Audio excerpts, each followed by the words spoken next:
Mas, satu lagi Mas. Siap Pak Eko.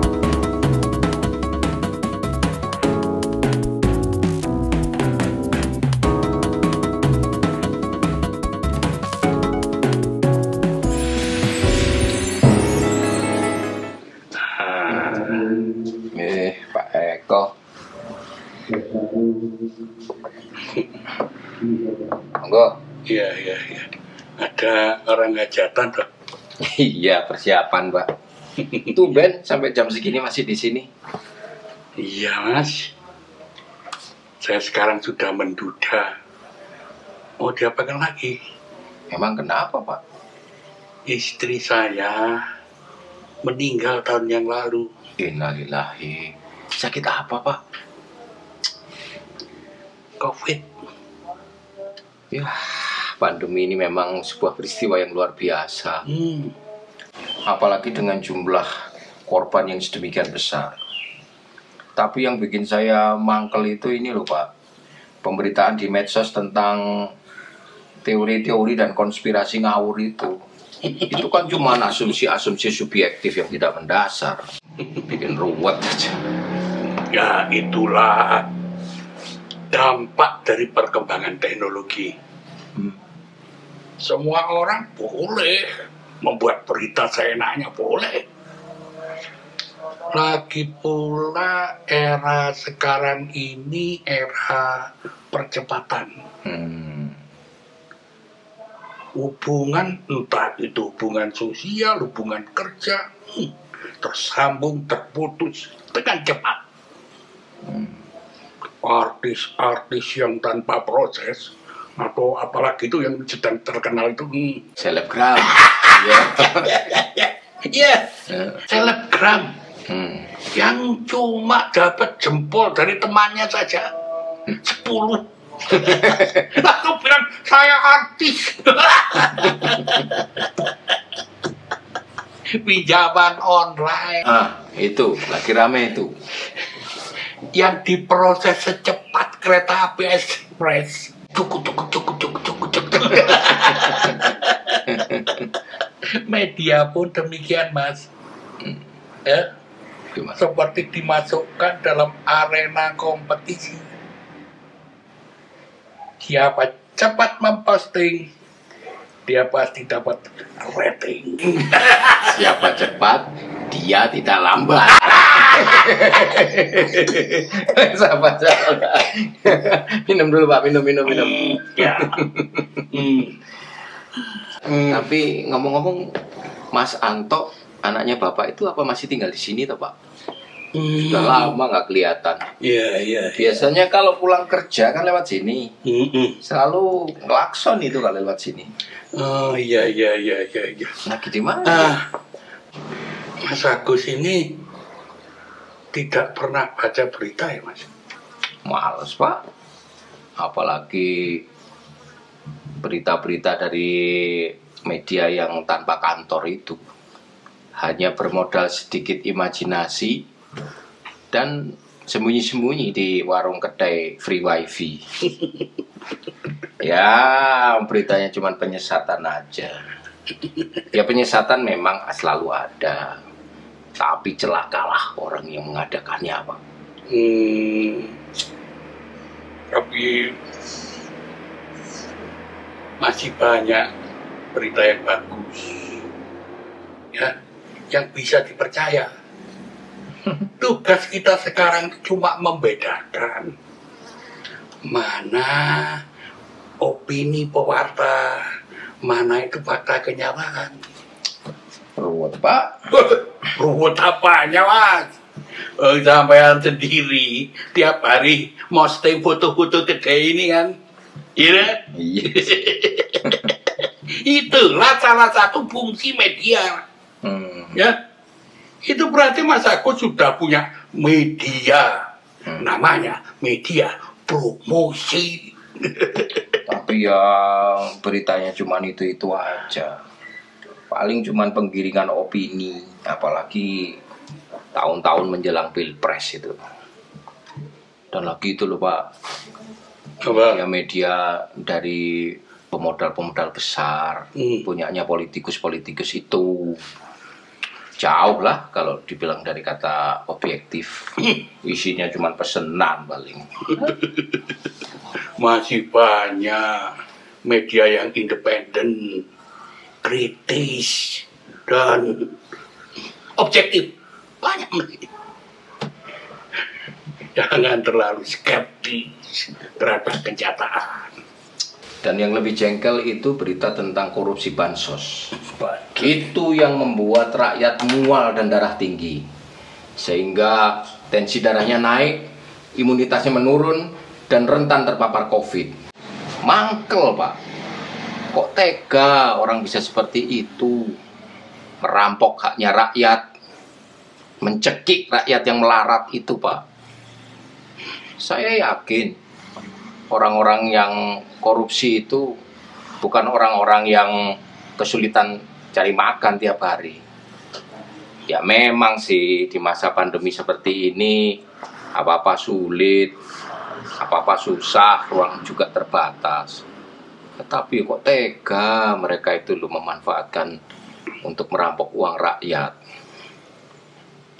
Ya memang sih nggak ada tikus kantoran yang kemudian berjalan pincang setelah terjerat kasus hukum seperti tikus-tikus jalanan itu. Saya heran ya. Apa mereka itu tidak punya keluarga? Apa mereka itu tidak punya agama? Tidak punya ibu? Tidak punya bapak? Sebentar Mas Agus. Sampean ini betul-betul tidak tahu atau pura-pura tidak tahu berita tentang anak saya? Berita Mas Santo? Iya. Wow, memang dia orang pintar, Pak. Saya bangga kenal dia. Sukses ya, Pak? Sukses matamu itu. Loh. Saudara meledek saya ya? Kamu mengejek anak saya ya? Sabar, Pak. Ada apa ini, Pak? Sabar, Pak, sabar. Sumpah saya nggak tahu, Pak, berita apa tentang Mas Anto, Pak. Kenapa, Pak?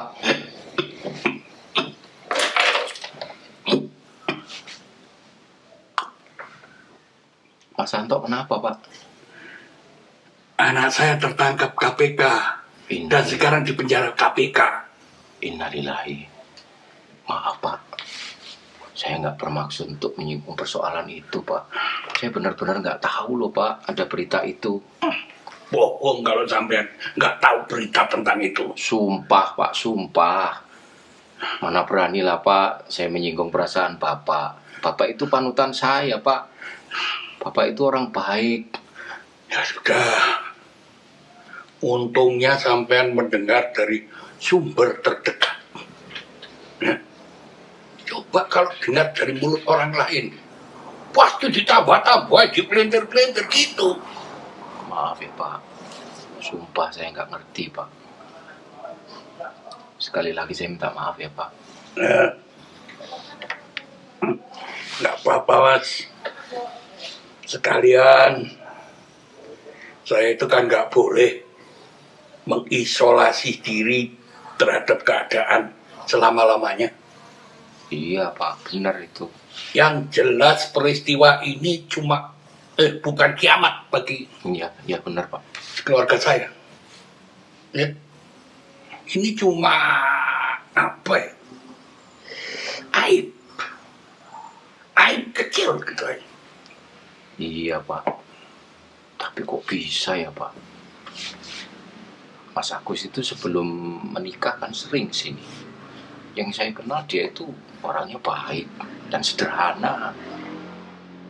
Saya nggak bisa percaya, Pak, dia sampai terjerat kasus seperti itu. Ya, entah karma apa yang sedang ditimpakan kepada saya.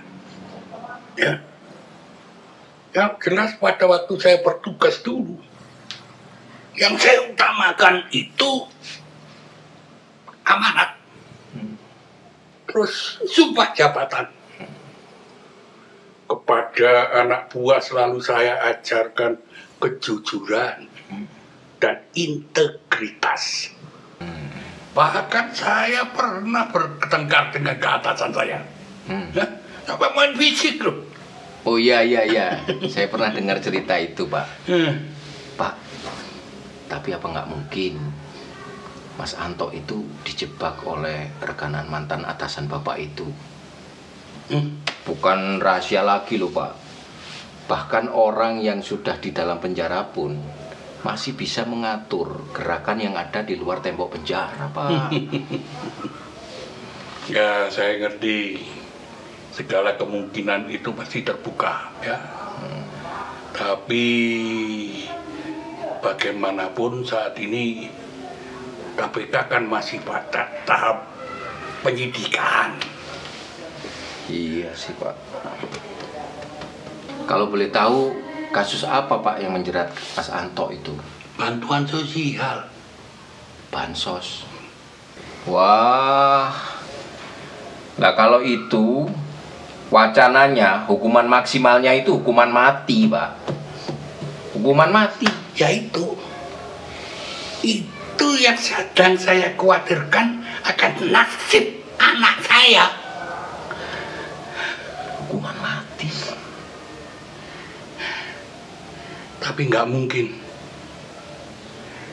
mungkin wacana seperti itu diterapkan di negeri ini. Nggak mungkin. Itu kan seperti hukum pembuktian terbalik, ya. Itu seperti pemiskinan terhadap narapidana korupsi, ya.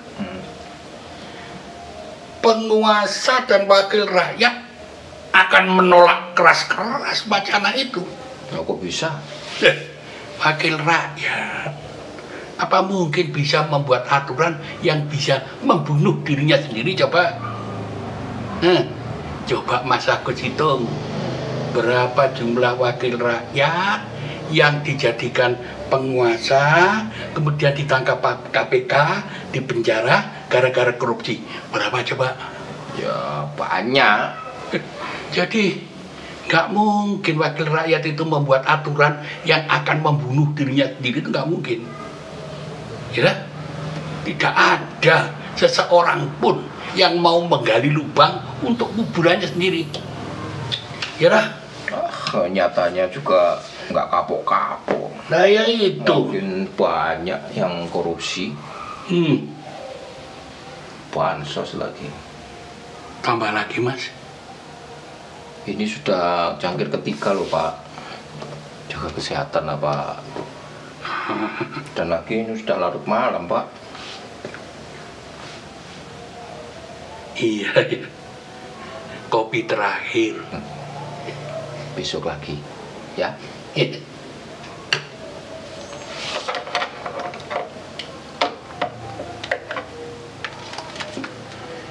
Berapa semuanya? Langsung di kasir aja, Pak. Iya. Ya. Selamat malam, Mas Agus. Ya, hati-hati ya, Pak. Mudah-mudahan bebas. Yeah.